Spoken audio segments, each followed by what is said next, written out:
प्यारे। उसी समय हरिश्चंद्र ने जवाब दिया तारा को कि तारा अभी मत जाना, क्योंकि एक मेरी बात सुने जाओ। तारा तारा बोली कहो क्या बात है। हरिश्चंद्र बोले तारा आज मुझे 36 दिन हो गए, मैंने भोजन नहीं किया। मेरे शरीर में इतनी सामर्थ्य नहीं है कि हम इस घड़ा को भर के उठा लूं। तारा अब ऐसा करो कि मैं जब घड़ा भर लूं तो मेरा घड़ा उठवा के मेरे सर पर रखवा देना। और हरिश्चंद्र बोले तारा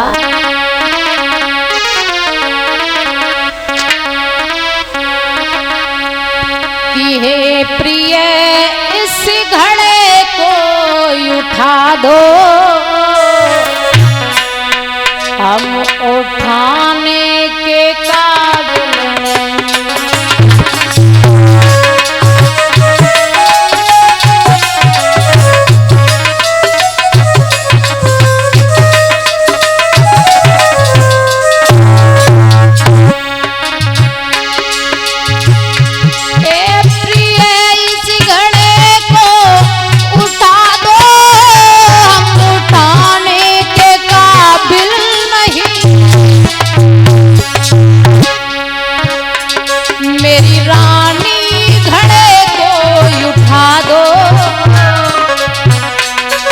उठाने के काबिल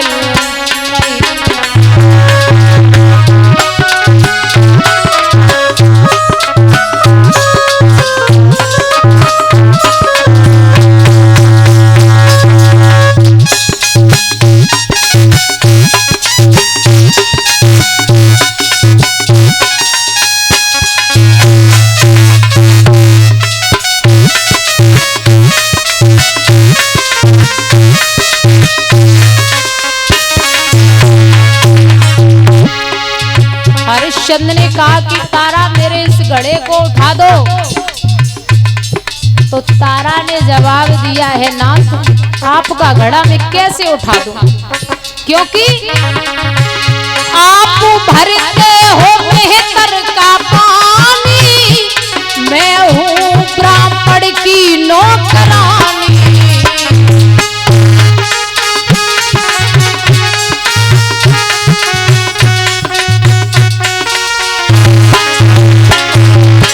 हे स्वामी कैसे स्वामी घड़े को उठाऊं, हे नाथ कैसे स्वामी घड़े को उठाऊं, हम छूने के काबिल नहीं।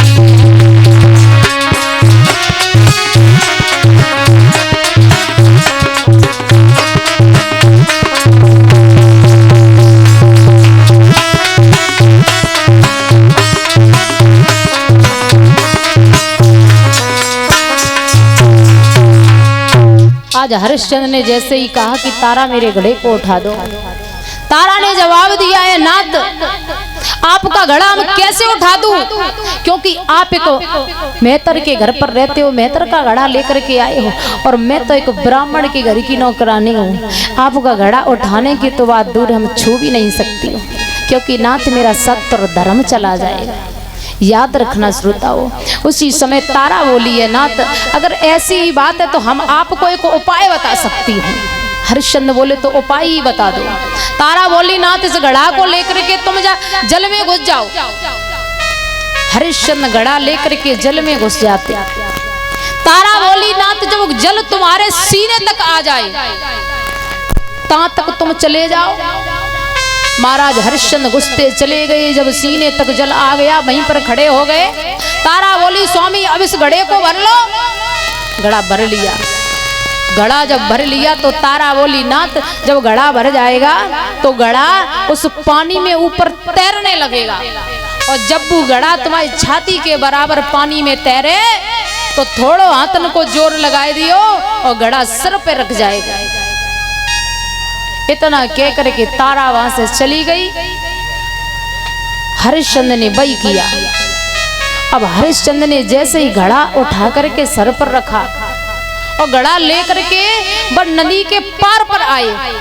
महाराज हरिश्चंद्र को वहीं एक ठोकर लगी और हरिश्चंद्र वहीं पर गिर पड़े। घड़ा जमीन पर गिरा और घड़ा वहीं पर फूट गया। महाराज आज खाली हाथ हरिश्चंद्र पहुंचे बा कालू मेहतर के घर। कालू ने जैसे ही देखा हाथ में कुछ नहीं है, एकदम से कालू चिल्लाने लगा, हरिश्चंद्र अरे एक भी काम तुमसे ढंग से नहीं होता है। एक काम तुमको दिया कि घड़ा भर के लाओ, तो एक मिट्टी का घड़ा तुमसे नहीं भरा गया। खा खा करके उस दिन से पड़े हो, काम के ना धंध के। अब ऐसा करो, आज से तुम्हारी ड्यूटी चेंज हो गई है। हाथ में ये बांस लो और बांस लेकर के जाओ, मरगट पर पहरेदारी भी करो जा करके। हरिश्चंद्र ने हाथ में बांस ले लियो और बांस लेकर के हरिश्चंद्र वहां से चल दिए। धीरे धीरे जाकर के मरगट पर पहुंचे। इधर महाराज ब्राह्मण के घर पर मैया तारा रह रही है और तारा के संगे उनका बालक भी है। एक दिन ब्राह्मणी बोली है, तारा तू तेरे सारे दिन लाला जे घर में खेलता रहता है, कोई काम नहीं करता है, इसके मैंने पैसे दिए। अरे कछु ना है तो जब बालक से कह दिया कर, ज्यादा नहीं तो बगीचा से फूल तोड़ करके लाए जो भाई पूजा में काम आए। मैया बोली, लाला देख बात तो ठीक है, अगर किसी के घर पर आए हो तो उसकी टेल तो करने पड़ेगी। ऐसा करो तुम ये छवलिया लेकर के जाओ और जा करके बगिया में पहुंचो और बगिया से सुंदर सुंदर फूल तोड़ करके लाओ। आज मैया ने लाला के हाथ में छवलिया दी और समझ। आज मैया तारा ने लाला को पास में बुलायो और पास में बुलाए कि मैया समझाए कि पहले लाला से बोली है, रोहिताश कि मात की बातन में छवलिया थन में और कुमारी चलो रोई मात की बातन में।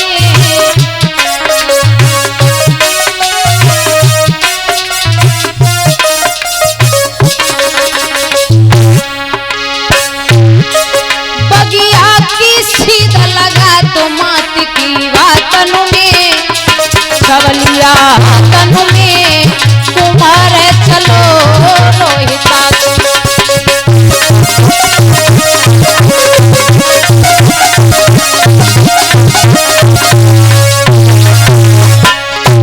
फूल के खिला हुआ सिर छुपा हुआ, फूल के खिला हुआ कब सिर छिपा हुआ, खाए लो वाने हाथ मात की बातन में छवलिया तन में एक कुमार चलो रोहिता।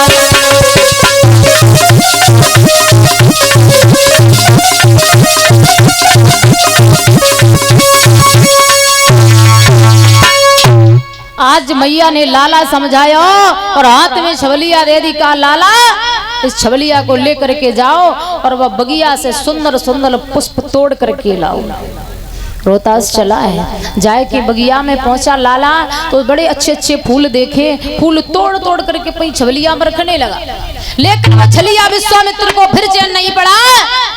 विश्वामित्र एक नाग बन गए, सर्प बन गए और सर्प बन करके महाराज एक सुंदर से फूल में जाकर के छिप गए। लाला फूल तोड़ता गया, चलता गया, तोड़ता गया, चलता गया और जैसे ही वह सुंदर से फूल पर हाथ बढ़ाओ तो उसी समय वह छलिया विश्वामित्र ने वह नाग ने लाला को खा लियो और जैसे ही डसो तो लाला मैया मैया कह के जमीन पे गिर पड़ो। बोलो माँ तू कहाँ है? विश्वामित्र ने नाग रूप त्याग करके ब्राह्मण के रूप में आए और पुनः जाकर के फिर काशी में आवाज लगाई, अरे काशी के वासियों, अरे काशी के वासियों, बगिया में किसी को लाला पड़ो है भाई, काले सर्प ने डस लियो। अब वो अपनो मैया मैया पुकार के चिल्लाए रहो। जैसे इतनी बात तारा के कान में पहुंची तो मैया वहां पर गिर पड़ी और कहने लगी कि बस मेरो ही लाल गो तो बगिया में फूल तोड़ने के लिए अब पता नहीं मेरा ही लाल है कि किसी और का लाल है। तारा उसी समय तारा एकदम से वहां से दौड़ पड़ी और जाए के बगिया में पहुंची। मैया बगिया में देखो तो लाला जमीन पर पड़ो है। बल लाला को मैया लेकर के अपनी गोदी में बैठी गई।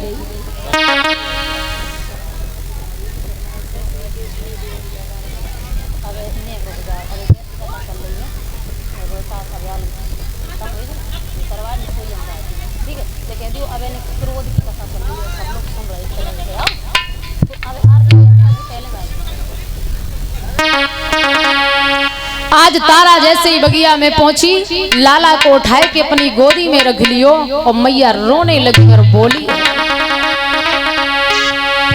तारा बगिया में रोती खड़ी,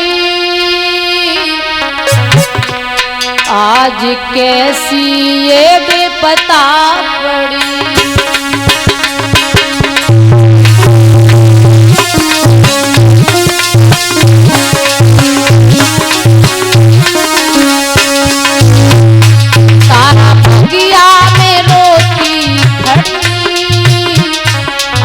कैसी ये भी पता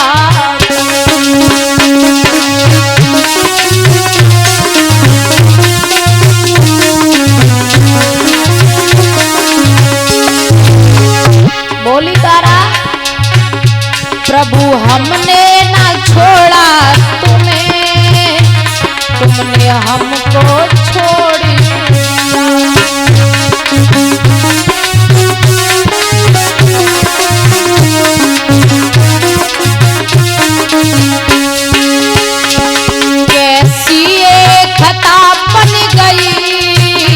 प्रभु हमको भूल गए।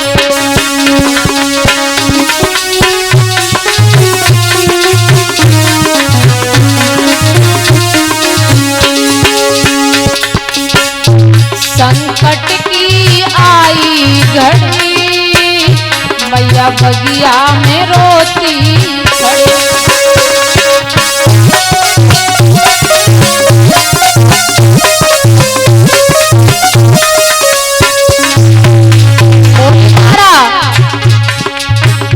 तुम ही तो बताओ प्रभु, ये अवला कहाँ जाएगी।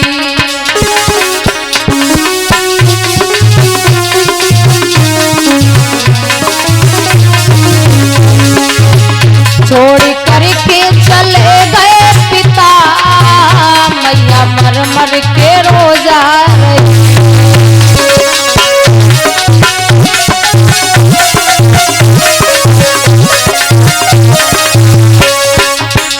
दुखिया जा पुकारे खड़ी, एक कैसी विपता पड़ी।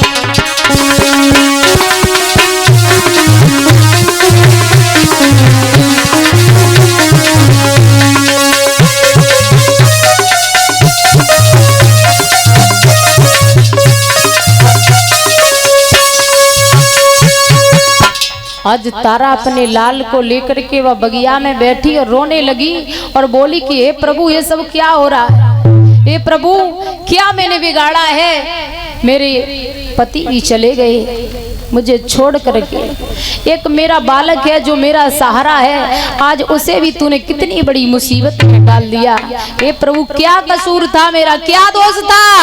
और तारा बिलखने लगी और बोली, है भगवान कि मेरे स्वकर्मन को दोष और विधाता जाई जन्म में दीनो।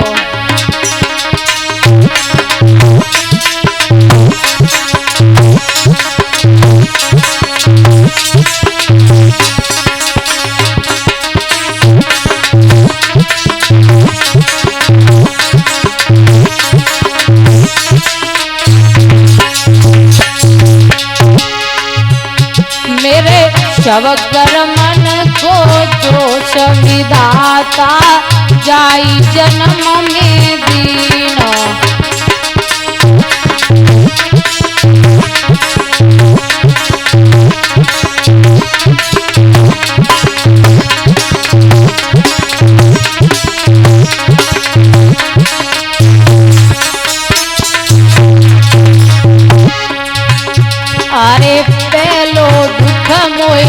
ब्रजधानी को पेलो दुख मोए।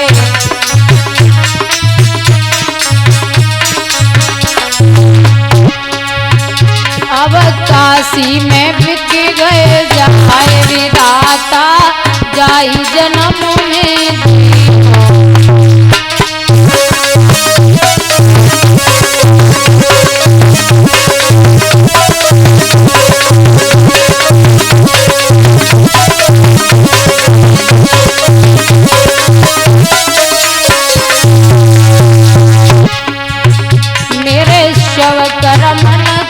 दोष विधाता जाई जन्म में दीनो।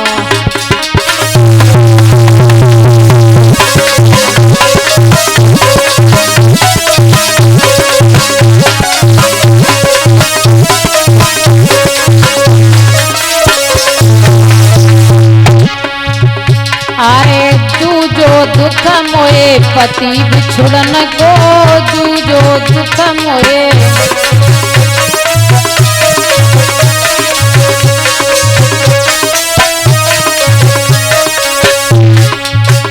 जलवरो नीच घर जाए विधाता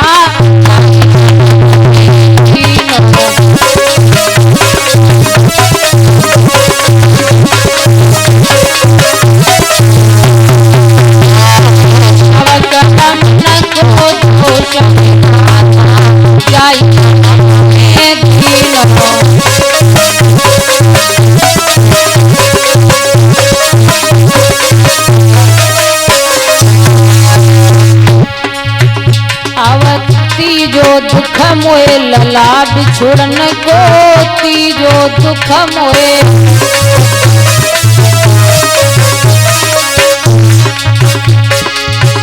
अब किन को गोद खिलाई विधाता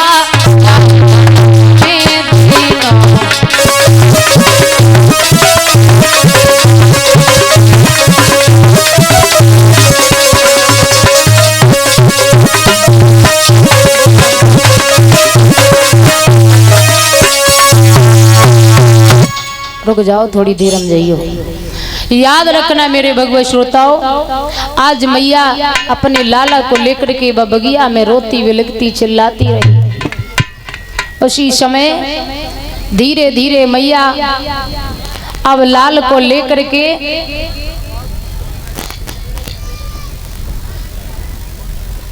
गोदी में बैठ गई। जब लाला को लेकर के गोदी में बैठ गई तो उसी समय लाला की हालत अब बिगड़ने लगी, क्योंकि काले बिस्यर ने खा था।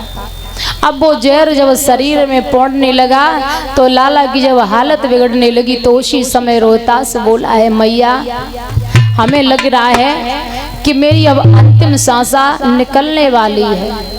माँ अब तू जो कुछ भी हमसे कहना चाहे वो कह ले, लेकिन अब तेरो लाल जिंदा ना ही बचे हो। और रोने लगे। मैया ने जैसे इतनी बात सुनी तो वो मैया पछाड़ खाए के गिर पड़ी और रोने लगी। बोली, लाल तेरे सिवा संसार में अब मेरा कोई नहीं है, क्योंकि जब से तूने जन्म लिया महाराज कुछ समय के बाद हालत इतने बिगड़ते चले गए कि आज सब कुछ चला गया। एक तू ही बचा था मेरे पास, आज तू भी हमें छोड़ करके जा रहा है। उसी समय लाला बोला है, माँ आरे दुख सुख की जोग छू पैरी सो मैया मोसे खेले।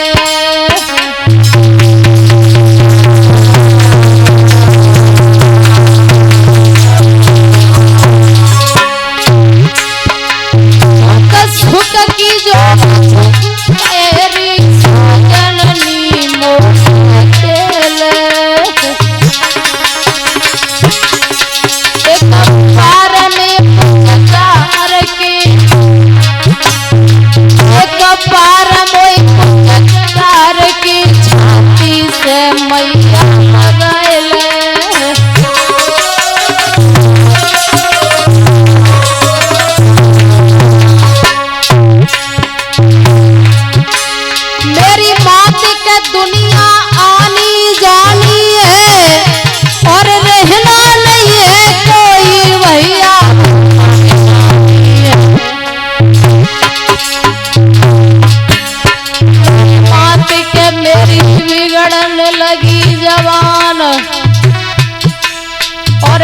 तली के लाला ने के तज गए अपने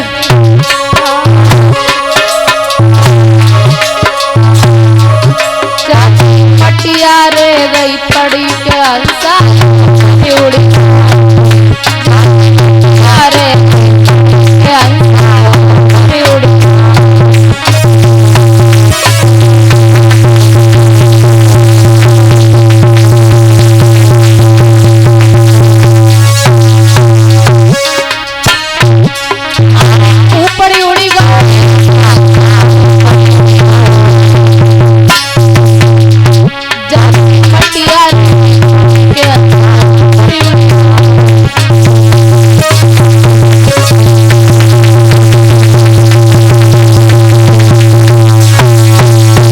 आज वह मैया अपने लाल के लाश पर बिलखने लगी। अपने लाल की ये अंतिम बातें सुन करके माँ अब अपने दिल में धीरज नहीं रख रही। कहने लगी लाल ये तूने क्या कर दिया, मेरे सारे जीवन की दौलत जो हुई थी आज वो सब खत्म हो गई। क्योंकि महाराज हम और आप अपनी संतान के लिए पता नहीं क्या करते। जब संतान ही धोखा दे जाए तो माँ बाप का जीवन बिगड़ जाता है। याद रखना भगवत श्रोताओं, आज मैया अपने लाल की लाश को लेके वहां से चली। जाए के मैया शमशान घाट पर पहुंची। उसी समय शमशान पे रहने वाले हरि